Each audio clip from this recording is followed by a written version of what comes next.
Hello! Aujourd'hui on va parler de dessin.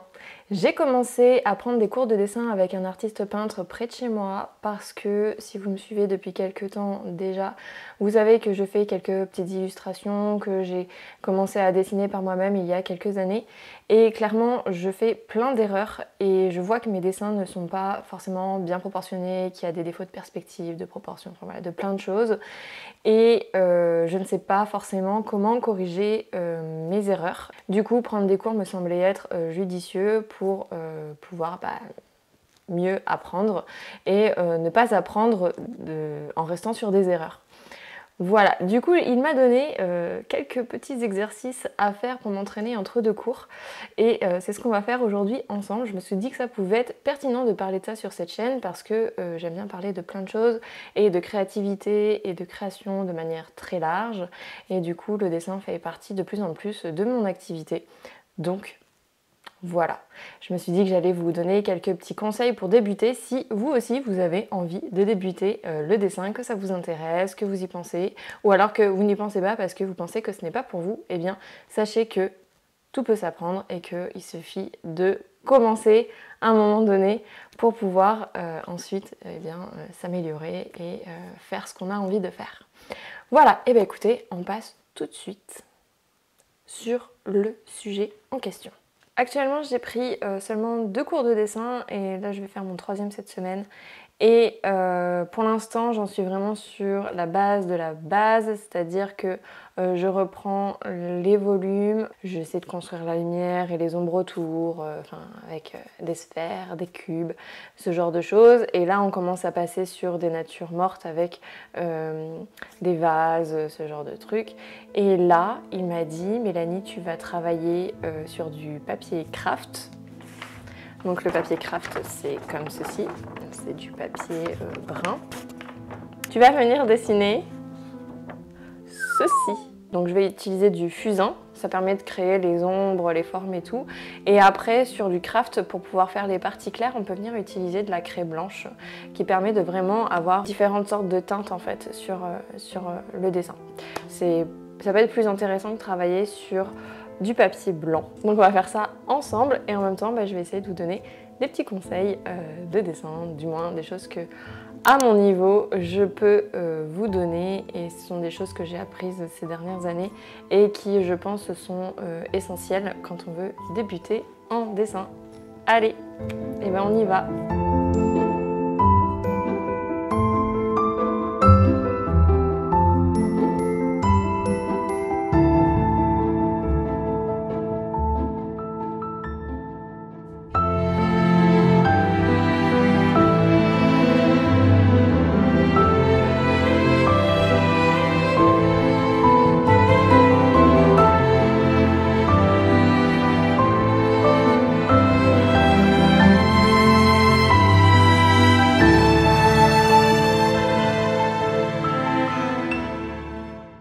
Premier conseil que je peux vous donner, c'est dans un premier temps, lorsque vous allez appréhender le modèle que vous voulez dessiner, c'est de déconstruire ce modèle en schéma et en figure géométrique.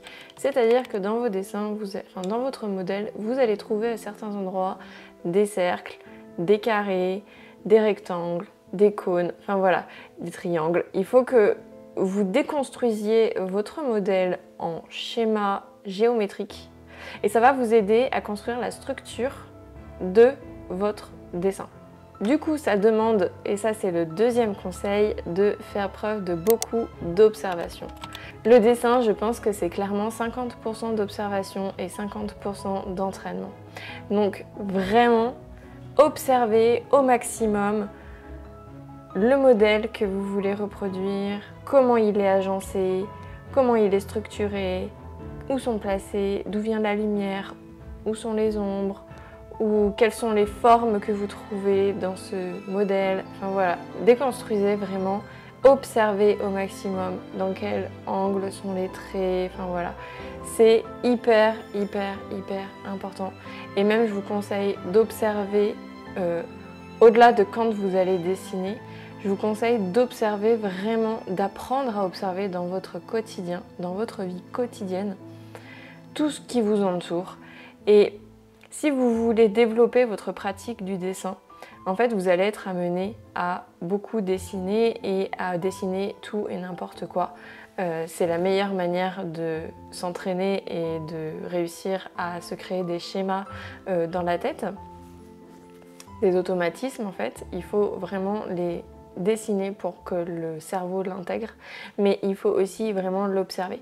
Moi je sais que quand j'ai commencé à dessiner, notamment au niveau du portrait, alors j'ai pas fait beaucoup de portraits parce qu'en vrai c'est hyper difficile et c'est quelque chose que j'aimerais beaucoup réussir à faire, mais j'avais essayé de dessiner des parties du visage, donc la bouche, le nez, les yeux, de façon séparée. Et du coup je me souviens que quand je voyais des amis, ou quand je voyais des gens dans la rue en fait, quand ils me parlaient, je me surprenais à observer comment étaient dessinés leurs traits sur leur visage. Leur bouche est comme ça, les narines sont comme ça. Et vraiment, je pense que c'est un automatisme d'entraîner son cerveau à observer au maximum les formes qu'il peut trouver dans tout ce qui l'entoure.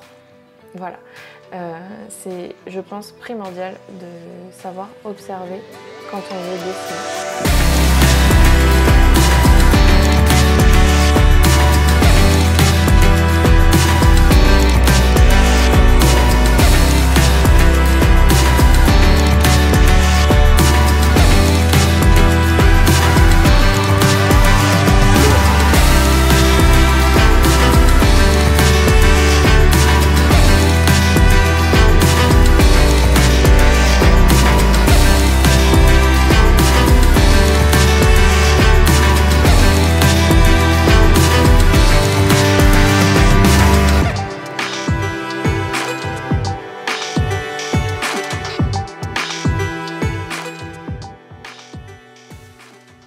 Le troisième conseil que je peux vous donner, c'est de commencer par des choses simples.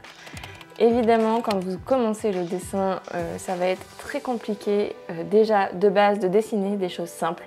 Donc commencez par dessiner des choses qui peuvent paraître difficiles, telles que des portraits, des visages, des figures humaines ou des fleurs très complexes avec beaucoup de détails, enfin, voilà, que sais-je.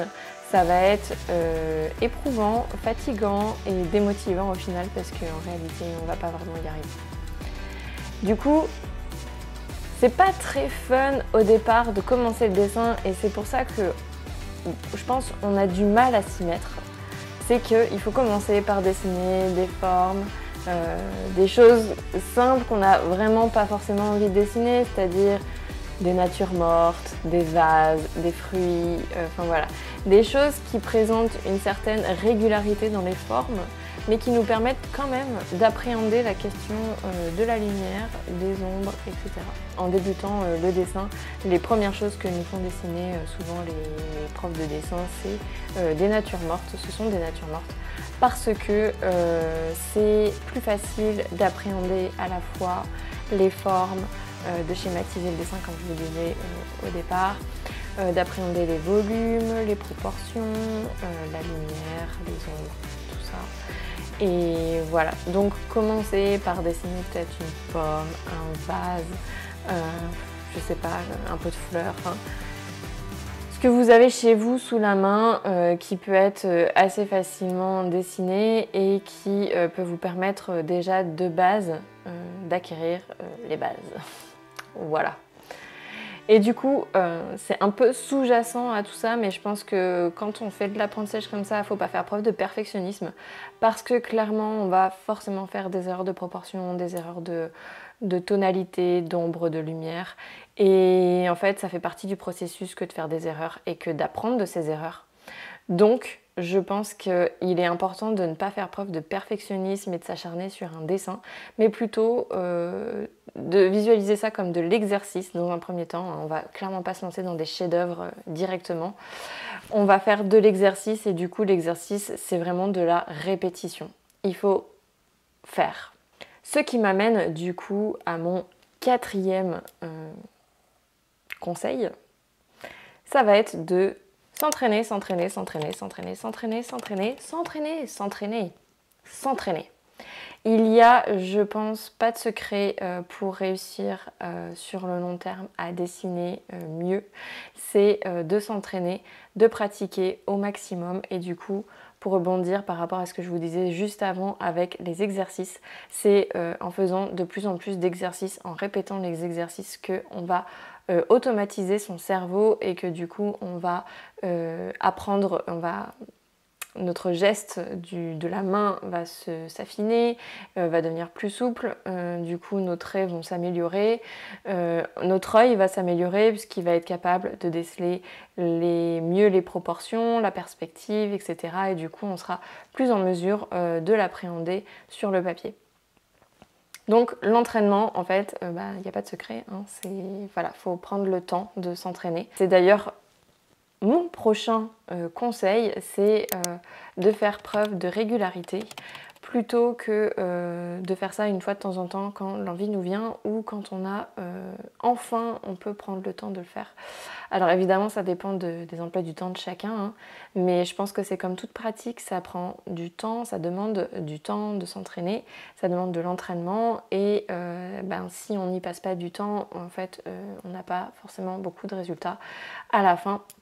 Et voilà, donc pas de secret à ce niveau-là, c'est plus on va y passer du temps, évidemment, plus on va s'entraîner, plus on va s'améliorer et plus on sera satisfait de ce que l'on fait. C'est peut-être paradoxal, mais je pense que ça va être moins performant et moins productif de faire une grosse session très espacée plutôt que de faire des toutes petites sessions, un tout petit rendez-vous qui peut être sympa, mais de façon plus régulière. Peut-être un petit peu tous les jours, un petit peu tous les 2 jours ou tous les 3 jours, enfin voilà. Mais peut-être, je pense que peut-être déjà 2 fois par semaine, c'est pas mal. Se dire que c'est un processus qu'on va pas savoir dessiner extrêmement bien du jour au lendemain, c'est une réalité et que ça demande de l'apprentissage et du temps. Donc voilà, de la patience, de la régularité, du bien-être, du plaisir, je pense que c'est important. Ne pas faire preuve de perfectionnisme, lâcher prise. Et surtout faire des feedbacks, c'est-à-dire je pense que c'est important de faire le point sur son dessin. Alors sur le moment ça peut être bien, mais je pense que d'y revenir peut-être le lendemain ou quelques heures après, ça peut aider à voir là où on a fait des erreurs, essayer de les comprendre et voir comment on peut les améliorer. Donc ça c'est du feedback. C'est vraiment cibler là où on peut avoir des lacunes ou des difficultés pour pouvoir y remédier. Et c'est comme ça qu'on apprend au final, c'est en ayant connaissance de ses erreurs et du coup en pouvant les corriger. Quoi qu'il en soit, le dessin c'est vraiment une pratique très chouette à aborder et à débuter. Du coup, si ça vous intéresse, n'hésitez pas à vous lancer. Vraiment, ce n'est pas une discipline qui est destinée uniquement aux autres. Clairement, je fais partie des personnes qui pensent qu'on peut tout apprendre quand on en a l'envie, la motivation et qu'on peut y prendre du plaisir. Donc si ça vous tente depuis longtemps ou même depuis pas longtemps, mais que en tout cas ça vous tente, mais faites-le franchement, mais essayez. Peut-être que vous allez vous rendre compte que ça ne vous plaît pas ou que c'est pas pour vous, je ne sais quoi, mais tant que vous n'aurez pas essayé, comment savoir? C'est aussi simple que ça et peut-être au contraire vous allez tomber sur une pratique qui vous plaît énormément et que vous n'allez finalement pas lâcher et même si vous la lâchez un certain temps vous pouvez toujours y revenir, voilà. Mais vraiment ne vous limitez pas, essayez, apprenez, entraînez-vous, testez, enfin voilà, c'est je pense primordial de s'essayer quand on a envie de faire une pratique. Voilà, c'est faites. Vraiment faites. Ne vous bridez pas en vous disant « Oui, mais le dessin c'est très difficile, je ne vais jamais y arriver, ce n'est pas pour moi. J'ai déjà tel âge, c'est pas à mon âge que je vais apprendre, je ne sais quoi. » Enfin voilà, tous ces discours qu'on peut avoir et qui sont très limitants et qui sont souvent des croyances, eh bien laissez-les tomber et mettez-vous-y. Faites. Vraiment, faites. Et alors du coup, avec ça, j'en viens à mon dernier conseil, c'est forcément d'y aller pas à pas, de ne pas vouloir aller trop vite et de d'y prendre du plaisir quand même, de ne pas se forcer pour vraiment rentrer dans une dynamique de productivité, de résultats, etc. Personnellement, moi je sais que c'est quelque chose qui ne fonctionne pas avec moi, et ce qui va fonctionner avec moi, c'est vraiment d'y garder le plaisir et d'avoir comme un petit rendez-vous cosy, voilà, où je vais par exemple me mettre un podcast ou de la musique et je vais en faire un moment sympa, quoi. Où je vais y prendre du plaisir et où du coup ça va être sympa de dessiner. Le fait est que je me dis qu'avec YouTube, c'est une bonne manière d'appréhender les choses et du coup de commencer à se mettre à dessiner vraiment et de faire ça un petit peu avec vous, voilà, de se challenger et d'en faire une pratique un peu plus régulière. Vous verrez peut-être plus de dessins sur cette chaîne, je ne sais pas, on verra. N'hésitez pas à me dire dans les commentaires si ça vous intéresse d'ailleurs. Ça m'intéresse de savoir si ça vous intéresse.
Cette vidéo touche à sa fin, je suis ravie d'avoir passé ce petit moment avec vous, j'espère que ça vous aura plu, j'espère que ça va vous donner envie de vous lancer si jamais c'est une pratique qui vous intéresse. Merci du fond du cœur d'être toujours là et de soutenir mon travail, c'est hyper important pour moi et c'est très gratifiant et j'en suis vraiment très heureuse. Si cette vidéo vous a plu, eh bien n'hésitez pas à liker, vous abonner, laisser un commentaire ou bien conseiller cette vidéo à quelqu'un à qui ça pourrait plaire de votre entourage. Ça peut peut-être aider aussi, on ne sait jamais. Sur ce, je vous dis à très bientôt et je vous souhaite de passer une excellente journée. Salut!